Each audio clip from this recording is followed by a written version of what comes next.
Michael Popok, Legal AF. I've said it before, I'll say it again. In this case against Donald Trump in New York, it's about the checks, not the sex.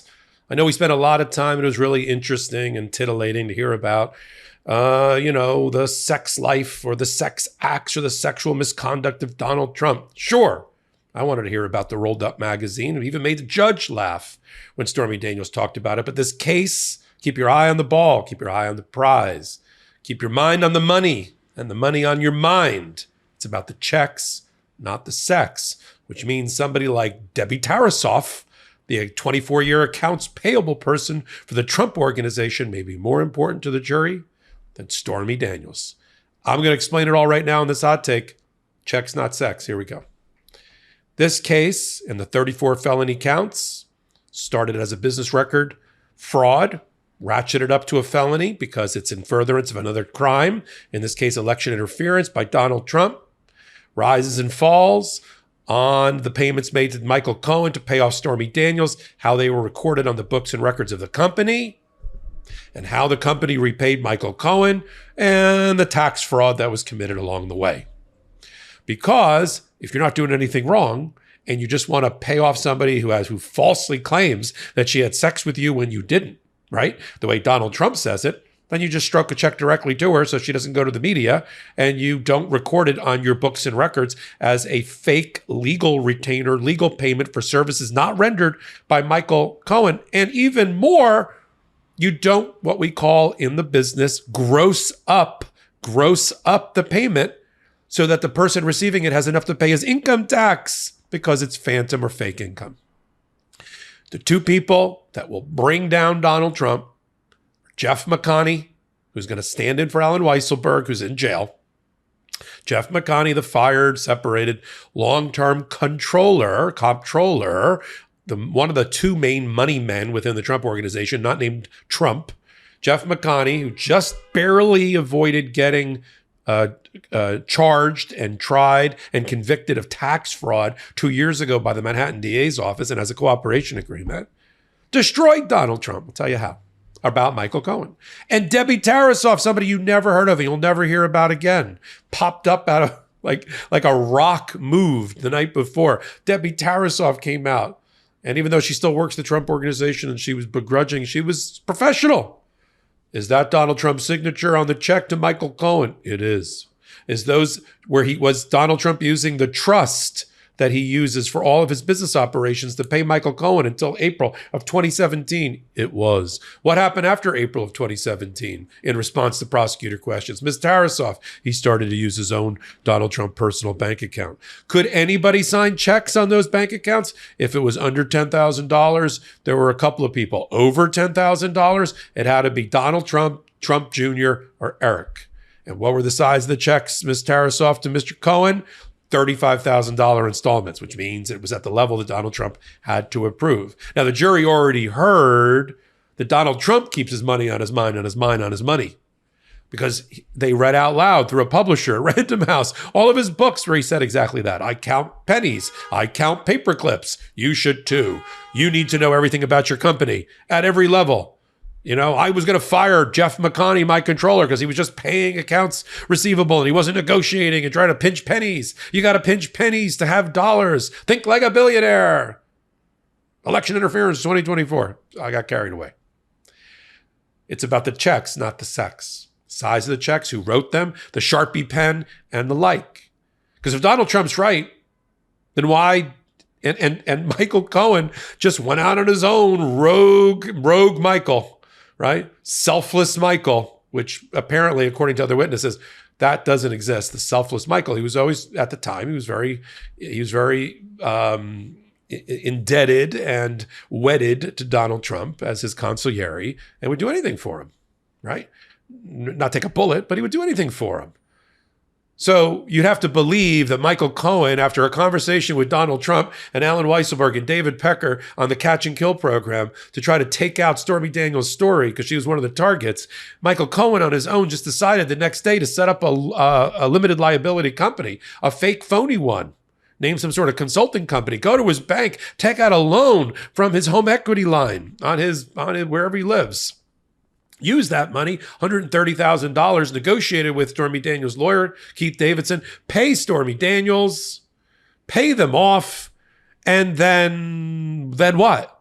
Then Donald Trump repays him for it, and not just repays him. This is where it's the checks, not the sex. Jeff McConney taught everybody, not me, because I've been doing this for a while, but taught everybody about the concept of gross up. I practiced employment law in New York for a long, long time. Sometimes when you get a payment negotiated from the other side in your negotiations, you also say, well, they're going to pay tax on that. And they want to net a number. So in order to net a number, you have to gross it up, pay them more to cover the taxes that they'll end up paying for income tax. That's assuming anybody reported it properly. Did Michael Cohen properly report that he received $420,000 on a $130,000 payment from the Trump organization? I don't know. How did Trump record it in his books and records? He recorded it as a business expense, taking a deduction because they overpaid Michael Cohen, and they grossed up the payment, as explained by McConney to the jury, from $130,000 that Cohen laid out up to $420,000 to cover a bonus that Michael Cohen wanted for putting himself in the middle of all this. He wasn't rogue; he got a bonus. What company pays an employee that's gone rogue, that's off the chain, a bonus for doing so? And enough money so that when Michael Cohen had to report the $130,000 fake phantom false income that was listed as a business expense for legal services rendered that were never rendered because it was the cover up for the Stormy Daniels payment, he wouldn't have to pay tax on it. He'd have the tax in his pocket, in the check from the Trump organization. That's the gross up. And McConney said in the history of the penny pinching Trump organization led by Scrooge McDuck Trump, they never grossed up a payment in his life. And he'd been the longtime controller for the Trump organization for like 30 years, working side by side with now the disgraced two-time felony convicted Alan Weissenberg, chief financial officer. And so we never did that. That would be out of character for Donald Trump to overpay in order to cover somebody else's taxes on a payment that was going to be made. But if if Michael Cohen kind of drew the line and said, I don't want to lay out that money. I got to pay back my home equity line and I don't want to pay tax on it. Give me more and give me a bonus because I put together the deal, right? To paraphrase Michael Cohen, I got rid of that story. Sorry, Michael, that was my impression. I got rid of that story, and you won the election. Now take me to the White House. I mean, that was some of the testimony we heard from from Hope Hicks. It's the checks, not the sex. It might have been boring. It might have been painstaking. It might have been watching paint dry or flies reproduce. But it was important to the facts of the prosecution and what they're proving to the jury. Sure, Stormy Daniels was interesting. It changed the weather in the room. Who didn't lean in and want to hear about, basically what Stormy Daniels testified to is that she was sexually assaulted by Donald Trump. Who doesn't want to hear about that? This case is about checks, not sex. It's the cover-up, not the crime, if you will. And that's what the defense has lost sight of. And that's what I don't want you to lose sight of as you evaluate the evidence that comes in and you put yourself in the posture of the jury as the trier of fact, right? You learned something on this hot take, I hope. Gross up and what it means. It's normally not illegal. But when you're trying to cover up the commission of another crime and election interference, it is. I know the defense likes to say it's his First Amendment right to do or say anything he wants to get elected. No, it's not. Not if you're going to involve New York corporate law and you're going to defraud and you're going to violate the criminal code in New York. There's a reason people think of New York as the economic and capital markets capital of the world. And the financial services capital, the business capital of the world. It's because the corporations are well regulated. Their books and records are accurate and not fraudulent. People that do business with New York corporations know that. They know the attorney general, whoever occupies that chair, is going to be a sheriff that's going to regulate Wall Street, keep the playing field even, right? Make sure that counterparties, especially the smaller ones, are not injured in financial transactions. They know that. They know there's a body of law in New York that's administered by New York courts, mainly civil courts and the appellate courts that they can rely on. Donald Trump doesn't want to play by the rules. He wanted to be in a New York company. He wanted to take and inherit the New York corporation that his father gave him when he could have dissolved it and take it down to Florida a long time ago.